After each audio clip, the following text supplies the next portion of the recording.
বাঁকুড়ায় দুর্ঘটনার কবলে পড়ল যাত্রী বোঝাই বাস। জখম হয়েছেন প্রায় 10 জন যাত্রী। কলকাতা থেকে বেশ কিছু যাত্রী পুণ্যার্থীদের নিয়ে একটি বাস বিষ্ণুপুরের দিকে আসছিল।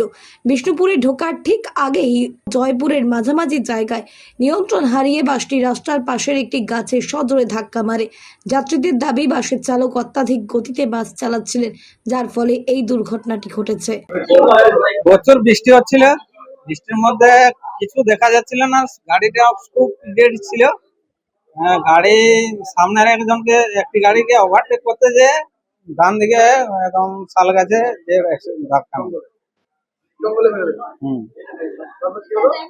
তারপর যে আমাদের যে বাকি যে ছেলেগুলো ছাদে ছিল তারা একদম জঙ্গলের ভিতরে পড়ে যায়, তাদের হাতে গায়ে পিঠে আরে গোটায় লেগেছে।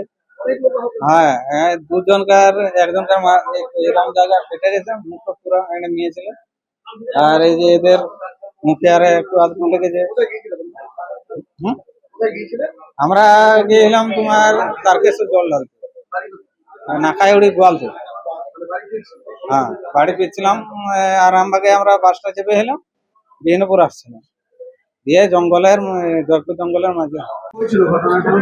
আমরা তারকেশ্বর থেকে বাবার মাথায় জল ঢেলে বাড়ি ফিরছিলাম।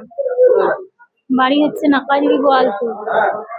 দিয়ে করে আরামবাগে বাস ধরেছিলাম, যে আসবার পথে জয়পুরের জঙ্গলে অ্যাক্সিডেন্ট, গাছে মেয়েছে মেরে দিয়েছে। হ্যাঁ, বৃষ্টির জন্য। আমাদের ছিল 12 জনের মতো, সব গেছিল। না, আমাদের কারো কিছু হয়নি, সব ভালোই আছে, এমনি হাত পা লেগেছে। আমি ওটা বলতে পারবো না, আমাদের যজন ছিল আর বুঝতে পারি, প্রচুর বৃষ্টি হচ্ছিল তো। ব্যাপক স্পিড, খুব স্পিডে ছিল, আর দমকা জল হচ্ছে। হঠাৎ কি করে হলো? হঠাৎ তার জন্য ডান দিকে ট্রেনের তো গাড়ি হয়েছিল, আমরা তো বুঝতে জানিয়ে দিই। কোথা থেকে আসছিল আমরা? 7:30 আসছি, তারকেশ্বর থেকে। মানে বাস কি ভর্তি ছিল? বাস ভর্তি। এদিকে ওভারটেক করতে যেয়ে বললো, ওভারটেক করতে যেয়ে হয় বাস।